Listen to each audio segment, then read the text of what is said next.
Hello friends, मैं पूजा स्वागत करती हूँ आपका आपके अपने YouTube channel the exam tutor में।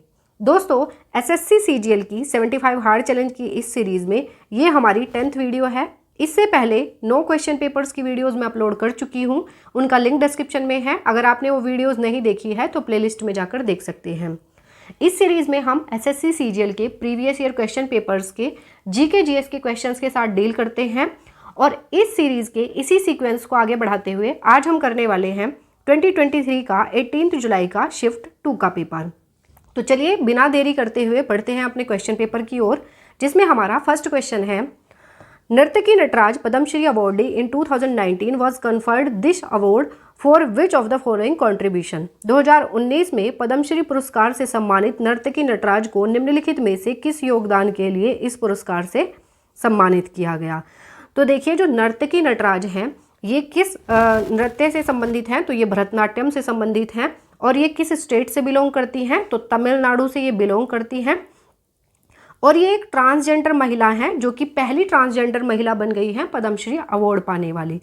ये जो पद्मश्री अवार्ड है ये चौथा हाईएस्ट सिविलियन अवार्ड है जो कि मिला है नर्तकी नटराज को, और ये एक ट्रांसजेंडर महिला हैं। तो इसका आंसर हो जाएगा भरतनाट्यम नृत्य प्रदर्शन के माध्यम से सामाजिक बहिष्कार पर काबू पाना, overcoming social exclusion through Bharatanatyam dance performances.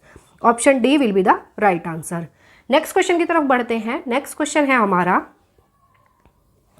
Mohammad bin Tughlaq introduce a copper coin called dash in place of silver coin. Mohammad bin Tughlaq ने चांदी के सिक्के के स्थान पर डैश नामक तांबे का सिक्का चलाया। तो मोहम्मद बिन तुगलक जो है ये किसके बेटे थे, तो गयासुद्दीन तुगलक, गयासुद्दीन तुगलक के बेटे थे। कौन? मोहम्मद बिन तुगलक। अब देखिए, इनको उलुग खान के नाम से भी जाना जाता था, या फिर फखरुद्दीन जोना के नाम से भी जाना जाता था। ये दोनों नाम याद रखिएगा, उलुग खान क्योंकि एग्जाम में क्वेश्चन पूछा जाता है, और फखरुद्दीन जोना के नाम से भी मोहम्मद बिन तुगलक को जाना जाता था। अब देखिए, इन्होंने दिल्ली सल्तनत पर शासन किया कब से कब तक, तो 1325 से 1351 तक मोहम्मद बिन तुगलक ने दिल्ली सल्तनत पर शासन किया। मोहम्मद बिन तुगलक ने जो है भारत में तांबे के सिक्के का प्रचलन शुरू किया था, इसलिए काफ़ी इंपॉर्टेंट हो जाता है। और इन सिक्कों को क्या कहा जाता था, तो जीतल कहा जाता था। एक चीज़ और याद रखिएगा, जो फेमस मुस्लिम ट्रैवलर है इब्न बतूता, ये भी किसके शासनकाल में भारत आया था, तो ये भी मोहम्मद बिन तुगलक के शासनकाल में भारत आया था, क्योंकि इंपॉर्टेंट है, एग्जाम में इससे भी क्वेश्चन पूछा जाता है। तो इसका आंसर याद रखिएगा, ऑप्शन सी। नेक्स्ट क्वेश्चन देख लेते हैं। नेक्स्ट क्वेश्चन है हमारा, the approximate amount of silica present in cement is. Cement में मौजूद सिलिका की अनुमानित मात्रा क्या है। तो देखिए, सीमेंट में अलग अलग एलिमेंट्स पाए जाते हैं, जिनमें से कुछ इंपॉर्टेंट हैं जो ज़्यादा अमाउंट में पाए जाते हैं, एग्जाम में पूछने के चांसेस ज़्यादा रहते हैं, तो मैं उनको बता देती हूँ। देखिए, सीमेंट में लाइम जो है वो पाया जाता है 62 to 65%। दूसरे नंबर पे आता है हमारा सिलिका पाया जाता है 17 to 25%। इसके बाद आता है एलुमिना पाया जाता है 3 to 8%। बाकी और भी एलिमेंट्स पाए जाते हैं, जैसे आयरन ऑक्साइड्स, मैग्नीशिया, एल्कलीज, ये सब भी पाया जाता है, लेकिन जो ज़्यादा अमाउंट में पाए जाते हैं वो यही हैं, इनको याद रखिएगा। अब इसमें देखिए, सिलिका पूछा है, तो सिलिका की अमाउंट होती है 17 to 25%, और इसका जो ऑप्शन है वो हो जाएगा option C, 17% to 25%, option C. Next question की तरफ बढ़ते हैं। नेक्स्ट क्वेश्चन है हमारा, according to article dash of the constitution of India, it shall be the duty of every citizen of India to develop the scientific temper, humanism and the spirit of inquiry and reform. Bharat के संविधान के अनुच्छेद dash के अनुसार वैज्ञानिक स्वभाव, मानवतावाद और जांच और सुधार की भावना विकसित करना भारत के प्रत्येक नागरिक का कर्तव्य होगा। ये किस अनुच्छेद में दिया गया है। तो देखिए, ये किससे रिलेटेड है, ये रिलेटेड है फंडामेंटल ड्यूटीज़ से। और फंडामेंटल ड्यूटीज़ किस अनुच्छेद में दी गई हैं, तो ये दी गई हैं 51A में। मूल जो संविधान था उसमें फंडामेंटल ड्यूटीज़ नहीं थी, ये बाद में संविधान संशोधन हुआ, 42वां संविधान संशोधन, उसके तहत इनको ऐड किया गया है संविधान में। और शुरू में इनकी संख्या थी 10, और जो 2002 में 86वां संविधान संशोधन हुआ उसमें इनकी संख्या को बढ़ाकर 11 कर दिया गया है। तो ये चीज़ें याद रखिएगा। देखिए प्रीवियस ईयर जो अब तक मैंने करवाए हैं उनमें यही क्वेश्चन, फंडामेंटल ड्यूटीज़ से रिलेटेड क्वेश्चन 2 से 3 बार पूछा जा चुका है। तो ये काफ़ी इंपॉर्टेंट हो जाता है कि आप प्रीवियस ईयर क्वेश्चंस करके जाइएगा। देखिए किसी भी एग्ज़ाम को क्रैक करने के लिए सबसे इम्पॉर्टेंट चीज़ ये है कि हमें ये पता होना चाहिए कि हमें क्या पढ़ना है और कितना पढ़ना है। और सबसे ज़रूरी ये है कि हमें ये भी पता होना चाहिए कि हमें क्या नहीं पढ़ना है, क्योंकि जीएस जो है वो बहुत वास्ट है, कितना भी पढ़ो उसको ख़त्म नहीं होगा। इसलिए ज़रूरी है कि हम इम्पोर्टेंट टॉपिक्स को पढ़कर जाएं, और जो इम्पोर्टेंट टॉपिक्स हैं उनको अच्छे से पढ़कर जाएं ताकि एग्ज़ाम में हमें वो याद रहे। अब देखिए ये कैसे डिसाइड करें कि क्या पढ़ना है और कितना पढ़ना है।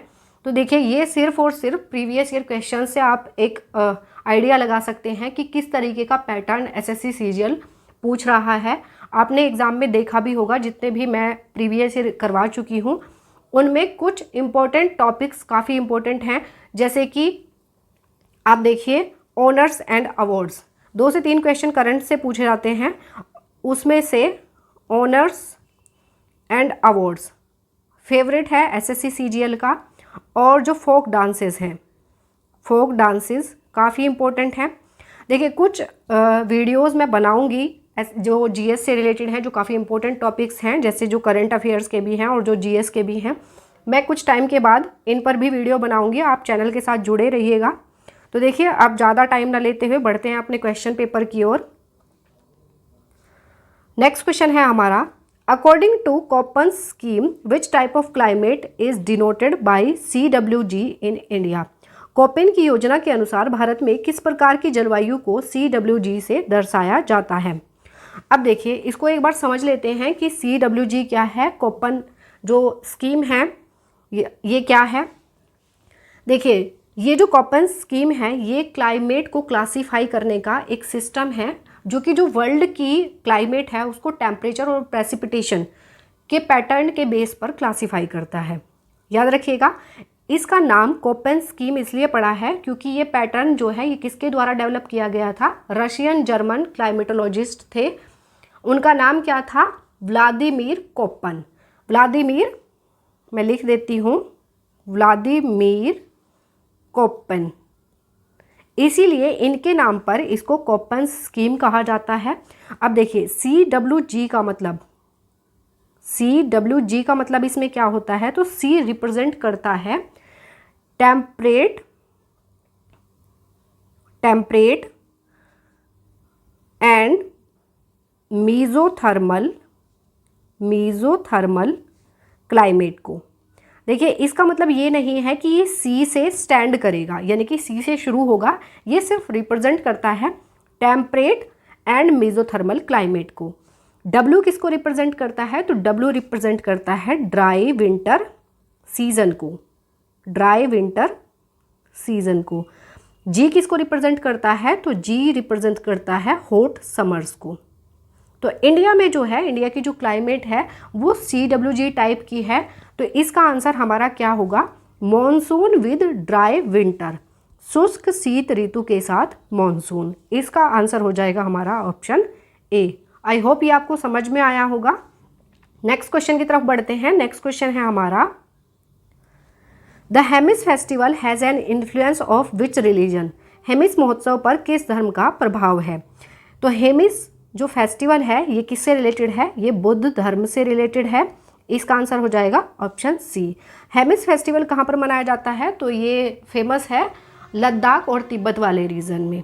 तो याद रखिएगा। बढ़ते हैं नेक्स्ट क्वेश्चन की तरफ। नेक्स्ट क्वेश्चन है हमारा, इन सेल्स प्रोटीन्स आर सिंथेसाइज्ड इन। कोशिकाओं में प्रोटीन का संश्लेषण कहाँ पर होता है। तो सेल्स में जो प्रोटीन का सिंथेसिस है वो किस में होता है, राइबोसोम्स पर होता है। राइबोसोम्स जो हैं प्रोटीन के बने होते हैं और RNA के बने होते हैं। देखिए राइबोसोम जो है 70S टाइप का होता है और 80S टाइप का होता है। 70S टाइप में, जो 70S टाइप है ये प्रोकैरियोटिक सेल में पाया जाता है प्रोकैरियोटिक में पाया जाता है, और जो 70s प्लस 80s ये दोनों किस में पाए जाते हैं, ये पाए जाते हैं यूकैरियोटिक सेल्स में, यूकैरियोटिक सेल्स में। जो 80s की सब यूनिट्स होती हैं वो होती हैं 60 plus 40, 60s plus 40s,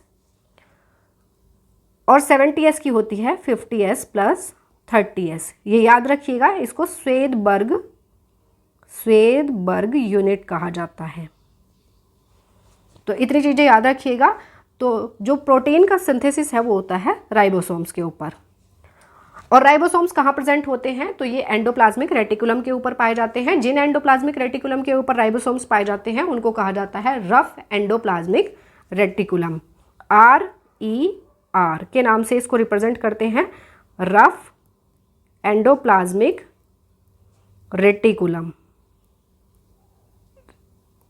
reticulum, याद रखिएगा। नेक्स्ट क्वेश्चन की तरफ बढ़ते हैं। नेक्स्ट क्वेश्चन है हमारा, the Telugu movie RRR created history by winning a Golden Globe for the Natu Natu songs composed by whom among the following personalities। Telugu film RRR ने निम्नलिखित में से किस व्यक्तित्व द्वारा रचित नाटू नाटू गीत के लिए गोल्डन ग्लोब जीतकर इतिहास रच दिया है। तो ये किसके द्वारा रचित है, तो ये है MM कीरावानी के द्वारा। Option C will be the right answer, इसको याद रखिएगा। नेक्स्ट क्वेश्चन देख लेते हैं।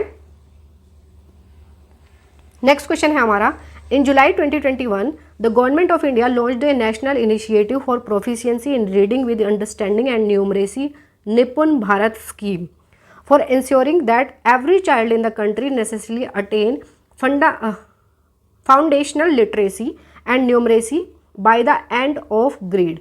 जुलाई 2021 में भारत सरकार ने यह सुनिश्चित करने के लिए कि देश का प्रत्येक बच्चा ग्रेड कितने के अंत तक मूलभूत साक्षरता और संख्यात्मकता प्राप्त कर ले, समझ ले, और संख्यात्मकता के साथ साथ पढ़ने में प्रवीणता के लिए एक राष्ट्रीय पहल निपुण भारत शुरू की गई। तो देखिए ये कितनी क्लास तक के बच्चे के लिए, कितने ग्रेड तक के बच्चे के लिए शुरू की गई है, तो ये की गई है 3rd क्लास तक के बच्चे के लिए। याद रखिएगा, option A will be the right answer.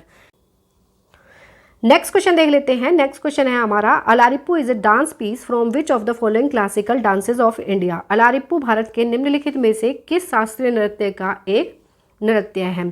तो अलारिप्पू जो है भरतनाट्यम शास्त्रीय नृत्य का एक नृत्य रूप है, तो इसका आंसर हो जाएगा ऑप्शन ए। नेक्स्ट क्वेश्चन की तरफ बढ़ते हैं। नेक्स्ट क्वेश्चन है हमारा, व्हाट इज टिफ्लॉप्स। टिफ्लॉप्स क्या है। देखिए टिफ्लॉप्स जो हैं ये स्नेक्स होते हैं, इनको ब्लाइंड स्नेक्स कहा जाता है, और ये फैमिली टिफ्लॉइडी से बिलोंग करते हैं, इसलिए इनको टिफ्लॉप्स कहा जाता है, और ये एक स्नेक्स की वैरायटी होते हैं। कहाँ पर पाए जाते हैं, तो ये एशिया, अफ्रीका और ऑस्ट्रेलिया में पाए जाते हैं, तो इसका आंसर हो जाएगा हमारा ऑप्शन ए। नेक्स्ट क्वेश्चन की तरफ बढ़ते हैं। नेक्स्ट क्वेश्चन है हमारा, Which of the following periods is referred to as a period of stagnant or stationary phase of growth of India's population? निम्नलिखित में से किस अवधि को भारत की जनसंख्या की वृद्धि के स्थिर या स्थिर चरण की अवधि के रूप में माना जाता है। तो देखिए 1901 से 1921 का जो पीरियड था, इसमें जो जनसंख्या वृद्धि हुई थी वो ना के बराबर हुई थी, तो इसका आंसर हो जाएगा ऑप्शन बी। नेक्स्ट क्वेश्चन की तरफ बढ़ते हैं। नेक्स्ट क्वेश्चन है हमारा, In which 5-year plan was the process of economic reforms introduced in India? Bharat में आर्थिक सुधारों की प्रक्रिया किस पंचवर्षीय योजना में शुरू की गई थी। तो आर्थिक सुधारों की जो प्रक्रिया थी वो 8वीं पंचवर्षीय योजनाओं में शुरू की गई थी, तो इसका आंसर हो जाएगा हमारा ऑप्शन सी। नेक्स्ट क्वेश्चन की तरफ बढ़ते हैं। नेक्स्ट क्वेश्चन है हमारा, how many points are there in the 4th set in volleyball. Volleyball में चौथे सेट में कितने अंक होते हैं। देखिए 4 सेट का जो मैच होता है वो होता है, इसमें अगर दोनों टीम 2-2 मैच जीतती है तो जो मैच है वो टाई हो जाता है, और उसके बाद 5वां सेट खेला जाता है। 5वां सेट 15 पॉइंट्स का होता है, और जो 4 सेट्स होते हैं वो 25 पॉइंट्स के होते हैं। तो ये याद रखिएगा, इसका आंसर हो जाएगा हमारा 25, ऑप्शन सी। नेक्स्ट क्वेश्चन की तरफ बढ़ते हैं। नेक्स्ट क्वेश्चन है हमारा, निम्नलिखित में नेताओं में से किसने बारदोली सत्याग्रह का नेतृत्व किया था? Who among the following leaders lead the Bardoli Satyagraha? तो बारदोली सत्याग्रह का जो नेतृत्व किया था वो किया था वल्लभ भाई पटेल ने। वल्लभ भाई पटेल को आयरन मैन या लौह पुरुष के नाम से भी जाना जाता है। और एक चीज़ और याद रखिएगा कि भारत का बिस्मार्क भी सरदार वल्लभ भाई पटेल को कहा जाता है। क्यों? क्योंकि जो इन्होंने भारत को एकजुट करने की मुहिम उठाई थी वो काफ़ी महत्वपूर्ण भूमिका निभाई थी उसमें, तो इसलिए इनको भारत का बिस्मार्क भी कहा जाता है। बारदोली सत्याग्रह कब हुआ था? काफ़ी इंपॉर्टेंट है। तो ये हुआ था 12 जून 1928 को। तो इसका आंसर हो जाएगा ऑप्शन डी। नेक्स्ट क्वेश्चन की तरफ बढ़ते हैं। नेक्स्ट क्वेश्चन है हमारा, which of the following is an institutional source of credit in India?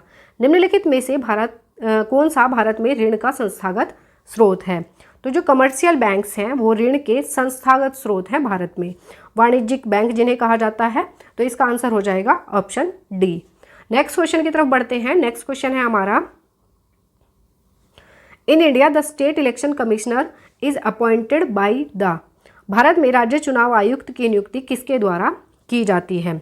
तो देखिए, भारत में राज्य चुनाव आयुक्त या स्टेट इलेक्शन कमिश्नर की नियुक्ति जो है वो कौन करता है? वो करते हैं गवर्नर। अब देखिए ये किस में दिया गया है, किस अनुच्छेद के अकॉर्डिंग? 243 के अकॉर्डिंग, यानी कि जो स्टेट इलेक्शन कमिश्नर के बारे में किस अनुच्छेद में दिया गया है? तो ये दिया गया है 243 के में। तो इसका आंसर हो जाएगा ऑप्शन सी। नेक्स्ट क्वेश्चन की तरफ बढ़ते हैं। नेक्स्ट क्वेश्चन है हमारा, Which scientist revised the nebular hypothesis in 1796? 1796 में किस वैज्ञानिक ने नेबुलर परिकल्पना को संशोधित किया? तो इसका आंसर हो जाएगा पियरे लाप्लास ने। अब देखिए ये जो हाइपोथेसिस थी ये किसके द्वारा दी गई थी? तो ये दी गई थी इमैनुअल कांट के द्वारा। इमैनुअल कांट के द्वारा दी गई थी। और ये किस में पब्लिश की गई थी? तो ये पब्लिश की गई थी universal natural history and theory of heavens. ये भी याद रखिएगा क्योंकि एग्जाम में पूछ लिया जाता है। इमैनुअल कांट के द्वारा ये हाइपोथेसिस दी गई थी, किस में पब्लिश की गई थी? तो universal natural history and theory of heavens में पब्लिश की गई थी। और इनको संशोधित किसके द्वारा किया गया था? तो पियरे लाप्लास के द्वारा संशोधित किया गया था 1796 में। याद रखिएगा। नेक्स्ट क्वेश्चन की तरफ बढ़ते हैं। नेक्स्ट क्वेश्चन है हमारा, who among the following has been named as the World Bank education adviser for the period of June 2021 to June 2024? निम्नलिखित में से किसे जून 2021 से जून 2024 की अवधि के लिए विश्व बैंक शिक्षा सलाहकार के रूप में नामित किया गया है? तो देखिए जो रणजीत सिंह दिसाले हैं ये महाराष्ट्र के रहने वाले हैं। महाराष्ट्र के सोलापुर गवर्नमेंट स्कूल के ये प्राइमरी टीचर हैं। और इन्होंने 2020 में ग्लोबल टीचर अवार्ड या ग्लोबल टीचर प्राइज से भी इनको नवाजा गया है। तो याद रखिएगा विश्व बैंक के शिक्षा सलाहकार के रूप में इन्हें नामित किया गया है, रणजीत सिंह दिसाले को। Option D will be the right answer. Next question की तरफ बढ़ते हैं। नेक्स्ट क्वेश्चन है हमारा, which region has the maximum concentration of iron and steel industries in India? Bharat में लौह एवं इस्पात उद्योगों का सर्वाधिक संकेंद्रण किस क्षेत्र में है? तो लौह और इस्पात उद्योगों का सर्वाधिक संकेंद्रण है छोटा नागपुर प्लेटू में या छोटा नागपुर पठार में। अब देखिए छोटा नागपुर जो रीजन है ये कहाँ पर है? तो ये ईस्टर्न इंडिया का जो एरिया है वहाँ पर पड़ता है। ईस्टर्न इंडिया में मोस्ट ऑफ द पार्ट इसका किस में पड़ता है? झारखंड में। झारखंड, उड़ीसा, वेस्ट बंगाल और बिहार और छत्तीसगढ़। बिहार और छत्तीसगढ़ में इसका जो रीजन है वो पड़ता है छोटा नागपुर का।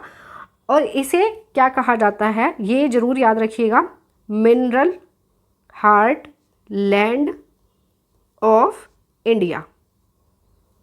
क्यों? क्योंकि यहाँ पर लौह और इस्पात उद्योगों के जो केंद्र हैं सर्वाधिक केंद्र यहीं पर स्थित हैं, इसलिए इसको mineral heart land of India के नाम से भी जाना जाता है। तो इसका आंसर हो जाएगा ऑप्शन सी।